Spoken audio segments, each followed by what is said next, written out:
বাংলাদেশ জাতিসংঘে জয়ী হয়ে গেলেন,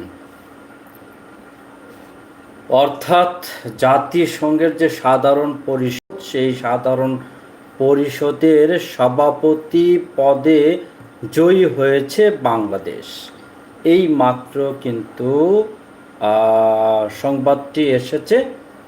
আর সেই সংবাদে বাংলাদেশ যে সভাপতি নির্বাচনে 99 ভোট পেয়ে জয়ী হয়েছে, কিন্তু বাংলাদেশ অর্থাৎ জাতিসংঘের যে সাধারণ পরিষদ আছে, সেই সাধারণ পরিষদের 81তম অধিবেশনের সভাপতি পদে নির্বাচনে 99 ভোট পেয়ে জয়ী হয়েছে বাংলাদেশ। অর্থাৎ বাংলাদেশ কিন্তু